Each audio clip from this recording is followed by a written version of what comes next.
हाँ जी भट्ट साहब, बिल्कुल आपने सही पॉइंट आउट किया कि इस टाइम लोग टैक्सेस से और बिजली के बिलों से जो है वो लोगों की जिंदगियां काफी ज्यादा इफेक्ट हो रही हैं।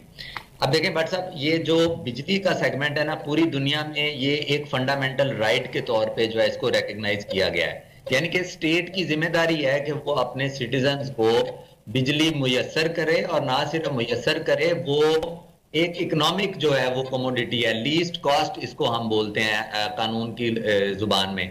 यानी कि जो लाइफ लाइन कंज्यूमर्स हैं, खासतौर पे जिसने सिर्फ एक पंखा और एक लाइट चलानी है, उसको कम से कम बिल आए। और ये हमारा कानून भी है, लेकिन इसमें जो है वो क्योंकि बिजली बहुत ज्यादा महंगी हो रही है, ये इस तरह से इंप्लीमेंट नहीं हो रहा। यानी कि हार्डली, यानी कि अप टू 200 जो यूनिट्स हैं वहां तक हमारे कुछ हमसाया ममालिक में भी, यानी कि इंडिया की मैं मिसाल दूं, दिल्ली और पंजाब में अगर 200 यूनिट किसी का बिल आता है तो उसको कोई बिल नहीं आता, जीरो बिल आता है। लेकिन अनफॉर्चुनेटली हमारे मुल्क में ये बहुत बड़ा गंभीर मसला बना हुआ है। अच्छा, अब हम आते हैं इस पे आईपीपी के। एक मुझे 2 मिनट दीजिएगा, मैं आपको एक्सप्लेन करता हूँ कि देखें, बिजली एक जगह बनती है, उनको बोलते हैं जनरेशन कंपनीज। जी जी। फिर वो बिजली ट्रांसमिशन होके डिस्ट्रीब्यूशन कंपनियों तक पहुंचती है, और फिर वो घरों तक पहुंचती है। इस सारे प्रोसेस में जो है एक कॉस्ट इन्वॉल्व है भट्ट साहब। ठीक। अच्छा, इसकी अगर आप क्लासिफिकेशन करें तो 52% प्लांट जो हैं, जो टोटल हमारी 45,000 मेगावाट बिजली इस टाइम हमारे पास मौजूद है, इसमें से जो 52% बिजली है वो हमारी गवर्नमेंट के अपने स्टेट ओन्ड प्रोजेक्ट्स हैं, 23,860 मेगावाट। और इसके अलावा जो 22,000 मेगावाट है, 48% वो बिजली आ रही है आईपीपी से। अब जो समझने की जरूरत है कि जब बिजली कोई भी प्लांट लगता है तो दो मामला हो सकते हैं भट्ट साहब। एक ये है कि आपकी 45,000 मेगावाट मिसाल के तौर पे बिजली है, और आपके मुल्क की खपत भी 45,000 मेगावाट है। चले डिरेटेड भी लगा लें तो 45 नहीं है तो कम से कम आपके पास 40,000 मेगावाट चल रहा है। ठीक। अच्छा, देखें कि किस तरह चीजें रूल ऑफ लॉ या मुल्क की इकोनॉमी या मुल्क जब आप एक स्मूथ आपकी इंडस्ट्री नहीं चल रही तो किस तरह देखें आम बंदे की जिंदगी अजीरन होती है। अब प्रॉब्लम यह है कि 45,000 मेगावाट तो है, लेकिन समर की हमारी जो पीक डिमांड है हमारे मुल्क की, वो है 30,000 मेगावाट, और विंटर की वही डिमांड है 12,000 मेगावाट।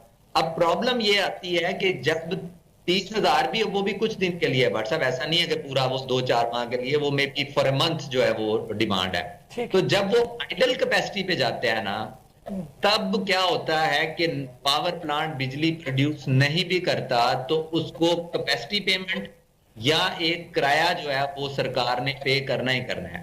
अच्छा, इसके पीछे जो अभी मीडिया में बात नहीं हो रही वो बड़ी रेलिवेंट है। वो ये है कि प्लांट वाला तैयार बैठा है, प्लांट वाला कह रहा है कि भाई मेरे से बिजली ले लो, बट क्योंकि मुल्क में उस तरह पॉलिसी मेकर ने सोचा नहीं, ना उस तरह से इंडस्ट्रियलाइजेशन हुई जो यानी कि, और ये सक्सेसिव गवर्नमेंट्स पे है, ये किसी हम एक गवर्नमेंट पे नहीं कर सकते, 30 साल की सारी गवर्नमेंट्स इसमें जिम्मेदार हैं। वो क्या हुआ जी भट्ट साहब के प्लांट आपका 1200 मेगावाट का खड़ा है, आपने उसको चलाया ही नहीं। अब उस प्लांट ने जब 1 महीने बाद पूरा होना है ना जी, तो उसने प्लांट जिस बैंक से लोन लेके वो प्लांट लगाया है, उसने उसकी किस्त भी देनी है, उसने उस प्लांट की ऑपरेशन एंड मैनेजमेंट भी करनी है, एम्प्लॉइज को तनख्वाह भी देनी है। तो देखें होलिस्टिक व्यू क्या है, जब ये प्लांट नहीं चल रहे तो फिर क्या होता है, फिर हम देते हैं जी उनको कैपेसिटी पेमेंट। जब कैपेसिटी पेमेंट देते हैं तो वो आपके बिल में व्हाट्सएप ट्रांसलेट होता है, मेरे और आपके बिल में। यानी कि कैसे। लेकिन सकलैन, मेरा एक सवाल ले लीजिएगा, अब मुख्तसर अगर आप बता सकें कि इनसे छुटकारा कैसे हो सकता है, क्योंकि आम शख्स जो है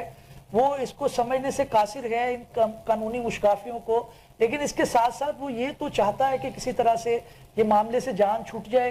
2 सुप्रीम कोर्ट के अंदर पिटिशंस भी फाइल हो गई हैं, क्या उनका कोई असर हो पाएगा, उसका कोई नतीजा निकलेगा कि हम इससे जान छुड़ा सकें?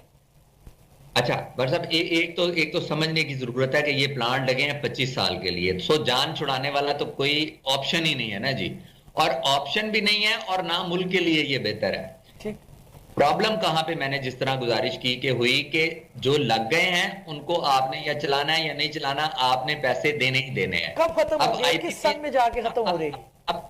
हाँ जी, अब मैं आपकी क्वेश्चन का जो है वो आंसर करने की कोशिश करता हूं कि इस बिजली का जो क्राइसिस है, इससे जान छुड़ाने के तरीके भट्ट साहब 2 हैं। एक तो देखें, एक पहलू ये है कि जो जिस तरह मैंने पहले कहा कि मुल्क में रूल ऑफ लॉ हो, मुल्क की इकोनॉमी चले, यहाँ पे इदारे स्टेबल हों, जुडिशरी काम अपना काम करे, ब्यूरोक्रेसी करे और मतलब पुलिस करे, हर बंदा हर इदारा अपना काम करे, ताकि लोगों ने जो बैंकों में पैसे रख के 20% इंटरेस्ट ले रहे हैं वो पैसा सोसाइटी में आए और इंडस्ट्री चले, और जो बंदा दुबई पैसे भेज रहा है वो पैसा यहां लगाए। इसके अलावा भट्ट साहब अनफॉर्चुनेटली कोई हल नहीं है। ये एक मेरी फिगर सुने, अभी जो ये तो आईपीपीज आपके 7460 मेगावाट के मजीद आ रहे हैं। 2032 तक हुकूमत पाकिस्तान ने अलाउ किया हुआ है कि 7460 के आईपीपीज मजीद आ रहे हैं, और गवर्नमेंट ऑफ पाकिस्तान के जो अपने प्रोजेक्ट्स हैं वो हैं जनाब 11550 मेगावाट, वो 2029 तक आ रहे हैं। तो मसला ये नहीं है कि आज तो क्या कर सकते हैं आप, ज्यादा से ज्यादा आईपीपीज का फोरेंसिक ऑडिट होना चाहिए। अगर उन्होंने वो पैसा बनाया है जो कि वो उनको नहीं, मतलब विद इन दी पीपीएस जो है वो देवर नॉट एंटाइटल्ड टू गेट, मतलब उन्होंने एफिशिएंसी में मसाइल किए हैं, या उन्होंने तेल ऐसा इस्तेमाल किया है, या उन्होंने खुर्द बुर्द की है, उनको बिठाएं, उनसे बात करें उन बातों पे जो कॉन्ट्रैक्ट्स को लेकिन सकलैन मुझे ये बताइएगा कि 2 पिटिशनें फाइल हुई हैं। अब आम एक शहरी जो है उन पिटिशन से उम्मीद लगाएगा कि शायद इससे कुछ निकले, लेकिन मैंने जो एग्रीमेंट्स पढ़े हैं उसके अंदर आपका इंटरनेशनल आर्बिट्रेशन क्लॉज भी है। तो क्या ऑनरेबल सुप्रीम कोर्ट इन मामला को कोई सेट असाइड कर सकता है, कोई बेहतर कर सकता है?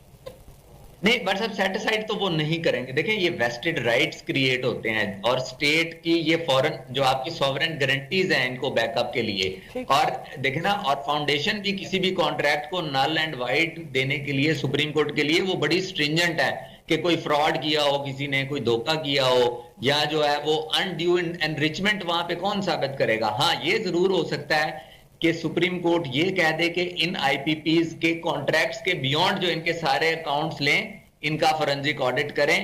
और उससे पहले अगर मैं आपको, क्योंकि मैं इस सेक्टर में काम करता हूं, मेरी राय में एक दफा ये खान साहब के दौर में निगोशिएट हो चुके हैं, हो सकता है देयर इज ए चांस कि ये दोबारा निगोशिएट हो जाएं। बिल्कुल, लेकिन ये है कि शायद आपकी तरफ वापस साहब का मैं इंटरव्यू सुन रहा था, उन्होंने कहा जी अगर ये आईपीपीज का सारा मसला हल भी हो जाए तो जो 72 रुपए का आपका यूनिट है ना जी, उसमें सिर्फ 3 रुपए पर यूनिट आपको फायदा होगा। बिल्कुल ठीक है। अल्टीमेटली जो लोग चला रहे हैं उनको इस मुल्क की इकोनॉमी को चलाना पड़ेगा। आईपीपीज का हल सिर्फ 5% जो है वो हमें फायदा दे। बिल्कुल ठीक है।